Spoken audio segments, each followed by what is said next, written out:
It's a little bit windy on Friday, if you remember. And whenever we gathered for our Good Friday service, and we had kids that were involved through dance and through singing, and afterwards, as we're waiting in the gathering area for people to kind of disperse and to clean up and to lock up, I was locking the doors here on the north side of our sanctuary, and I noticed in the yard where just a week ago we had our Easter egg hunt that sitting next to one of the larger bushes was one yellow egg that must have been high in a tree somewhere that the wind had blown down. And as there were some young ones in the gathering area, I said, "Oh, I see an Easter egg that got left from last Sunday." And the eyes got big, and they started to sprint out the door to find it. My child ran right past it, thinking it was on the other side of the tree. And Layla went and picked it up. And you could tell they were both like, this has to be the best Easter egg because it's the last one. It's the one that no one found, and we have found it. And so they opened up the Easter egg, and immediately their faces melted, and they said, "It's jelly beans." It's jelly beans. We wanted something more. We wanted a Reese's egg. It's jelly beans. 11 years old and already a refined palate for what good Easter candy is. It doesn't take long to learn and to truly value what the good Easter gift is as opposed to some artificially flavored legume-shaped sugar. Malcolm Gladwell in his book Outliers made popular the idea that there requires 10,000 hours of practice to become a master at any craft. 10,000 hours of piano playing or violin playing, 10,000 hours of public speaking, 10,000 hours of whatever it is that you want to master is what he put out there in his book. And I was always amazed by this number and amazed at people that would pursue this. And one of my favorite examples was the wide receiver Jerry Rice, who was not even arguably, he was the best wide receiver to ever play in the NFL, probably the best player to ever play in the NFL. And he played well beyond when most people would play, especially wide receivers who were known for their speed and their agility. And there was a story that happened when Rice was in his late 30s, which to me is like, well, that's not that old, but for football, that's pretty old. He was in his late 30s, and a rookie for the San Francisco 49ers that year thought that he would join him in his off-season workouts and just run laps around the old man as he practiced. And what he found was that after a 5-mile trail run to warm up, and then the 10 40-meter uphill sprints, and then a weightlifting session, and the young rookie thought, I did good, I kept up with them. And Rice said, no. That was just the first session. We do this 3 more times, and then we're done. And so the rookie said, I understood at that point why he was great. That he would go to any length necessary to maintain his physical fitness, to maintain his craft, so that he could remain as high towards the top as possible. 10,000 hours, Rice put in a lot more. And it was interesting because about 10 years ago, the authors of the original 10,000 hours study came out and said, actually, Gladwell got it wrong. It wasn't 10,000 hours just as like a blanket, if you do this, it will work. But they said the 10,000 hours was the average that the violin students that they were studying, 10,000 hours was the average that they had practiced by the age of 20. That by 20, they had put in 10,000 hours of work and were continuing to excel at their craft. But they said that's not even the most important thing. The most important thing was the kind of practice that they put in. It wasn't mindless practice where they just went in a room and pounded out some notes and worked on scales. No, it was guided practice. It was focused practice. They had mentors and teachers that could help correct bad habits, that could help build new neural pathways to help them see their craft and see themselves as musicians in a new way, that helped them to reach new levels. See, without that guidance, without that focused practice, they were simply rehearsing bad habits, rehearsing habits that would keep them from their full potential. We've been looking at, leading up to this day, the miracle signs in John's gospel that you can go through, and there are these 7 miracles that happen leading up to the resurrection, and we've been looking at those as examples of the resurrection life, of how we can practice living this life that Christ has invited us to live. And this morning, as we celebrate resurrection, it's not just an event, but instead it is a new way of life. We don't just celebrate something that happened one day, 1,000, 2,000-ish years ago, but it's the celebration of God's grand announcement that there is a new order to the world. There is a new way of being, a new way of living. And we all have an idea of what the good life looks like. Maybe it's a house with, a certain number of square feet per person. That way, when those days happen that everyone just needs their own corner of the house, you can have enough distance between everyone. Enough walls and doors between siblings sometimes equals at least a decent hour or two of peace.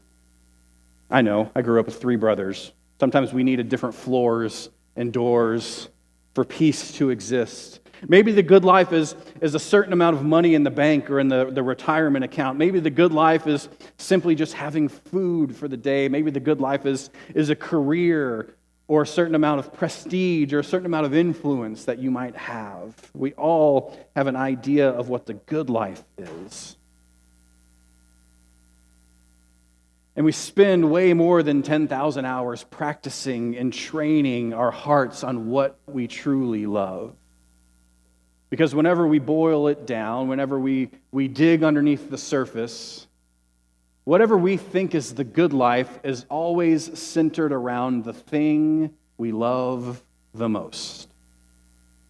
And that might be a hard truth for some of us, but our version of the good life is always centered on the thing we love the most.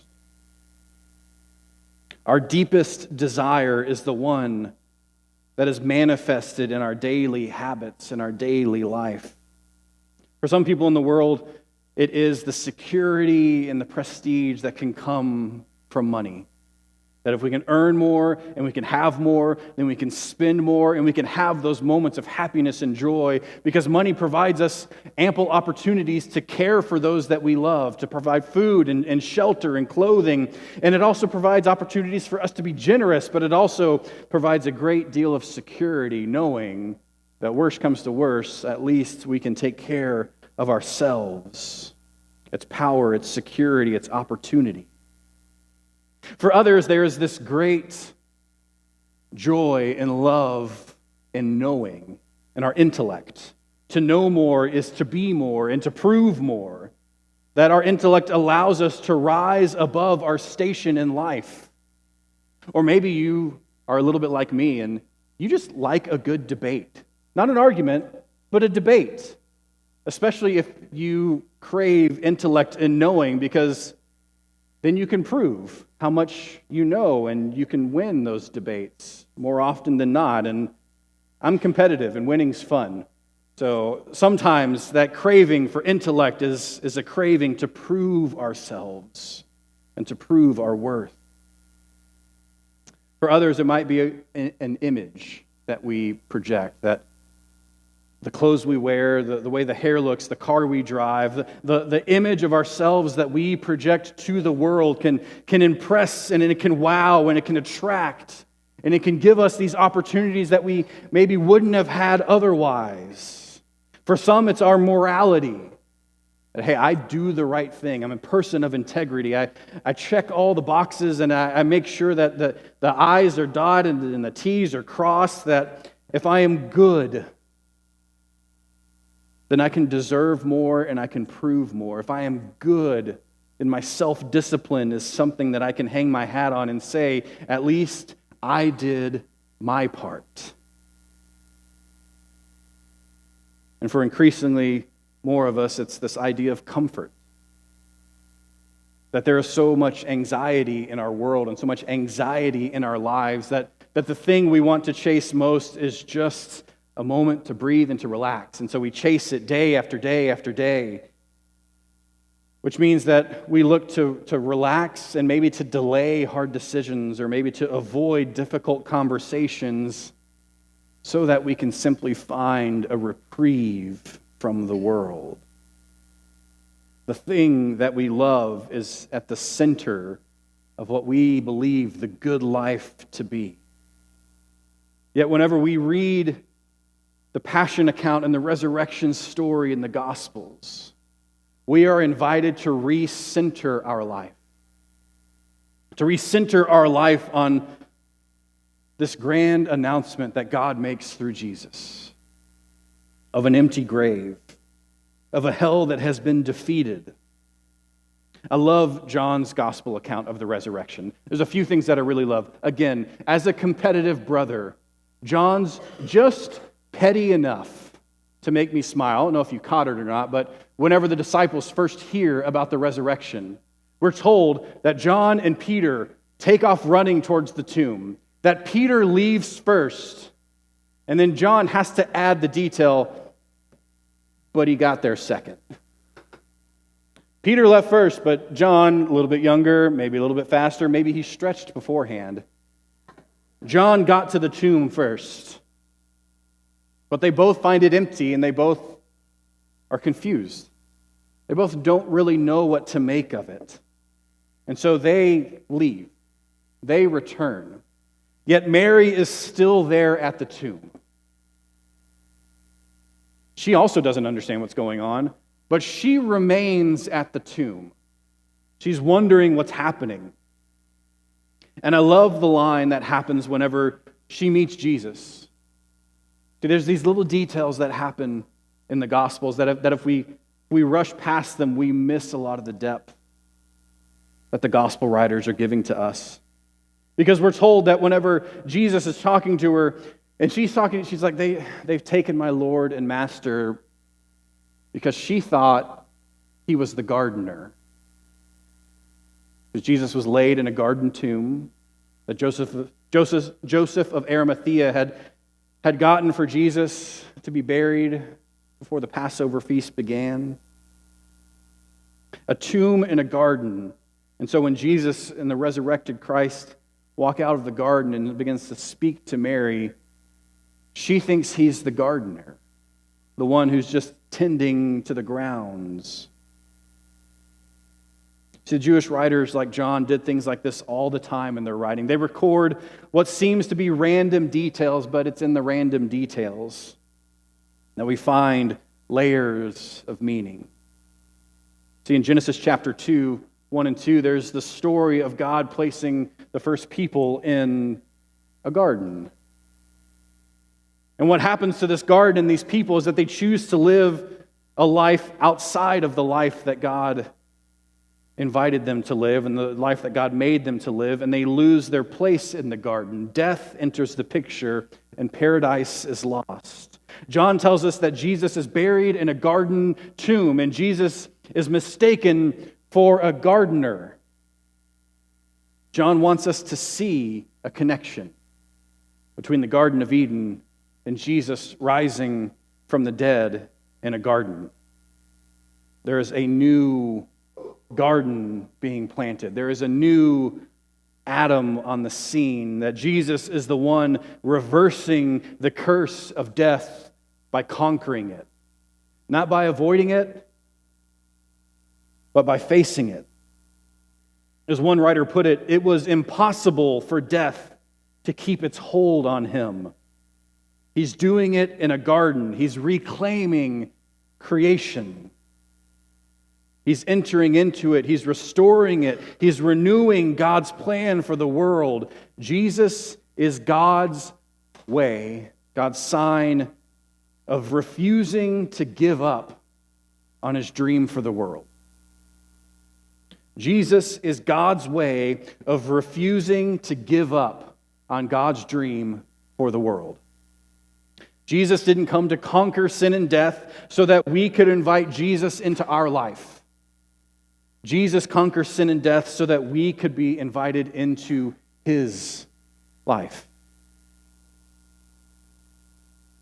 Not only that, this is the greatest of all the miraculous signs in John's gospel. You can go back and you count them, and there's 7 leading up to this one. 7, the biblical number for perfect wholeness and just complete. Everything's good. 7, also the days in creation, where God rests on the 7th day. But then on the 8th day, does God get up and start working again? 7 days of creation and then rest. In fact, this 8th miracle, there was water to wine, healing of the official son, the healing of a lame man, feeding the crowd, walking on water, healing a man born blind, raising of Lazarus. And now with the resurrection, the 8th event, Jesus' resurrection creates and is a sign of a new life in the midst of this one. And it's the invitation that Christ offers to us, is this new life. A new life is a new way of living.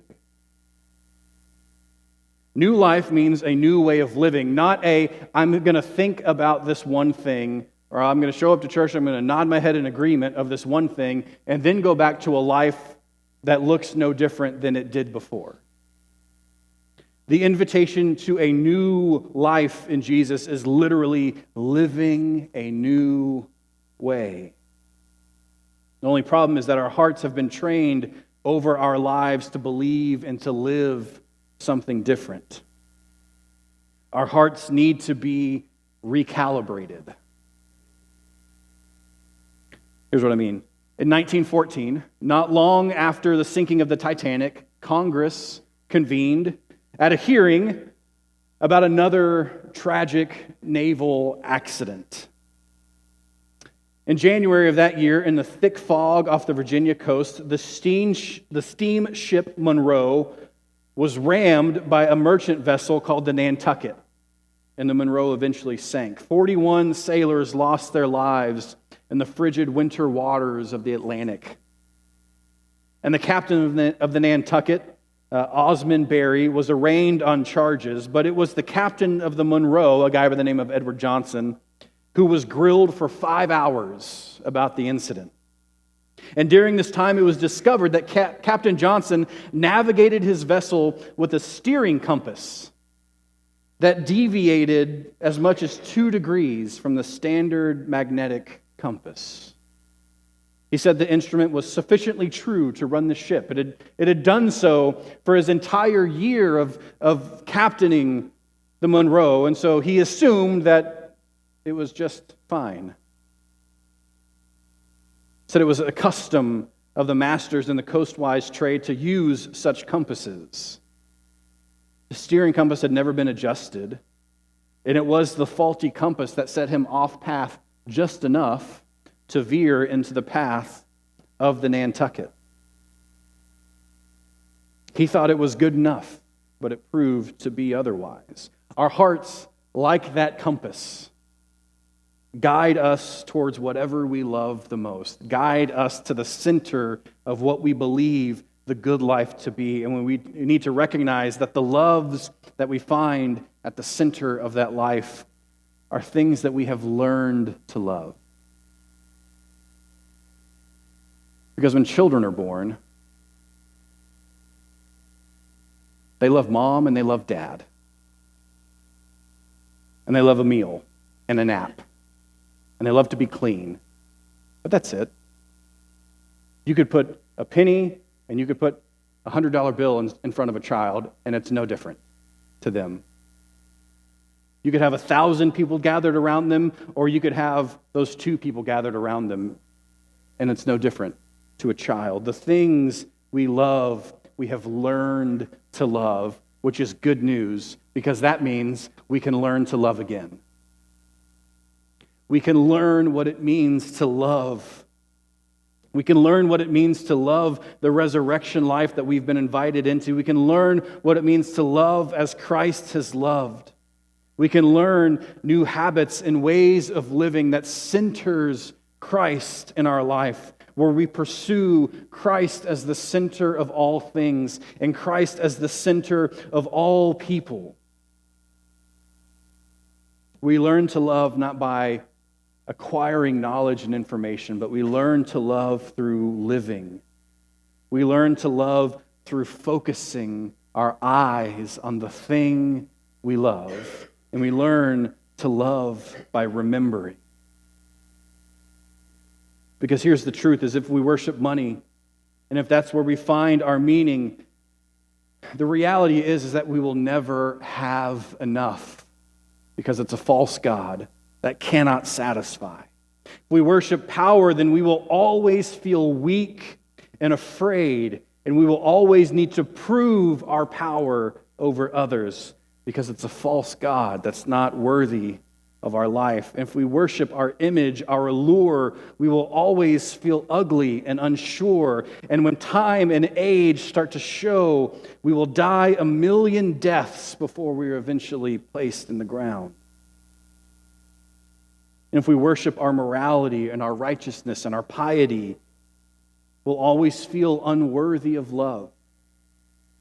We will always feel shamed and shunned, because our focus will be on our shortcomings and the shortcomings of others. The difficulty here is that these forms of worship, they're not insidious. They're not evil in and of themselves. It's that they're unconscious. They're our default setting.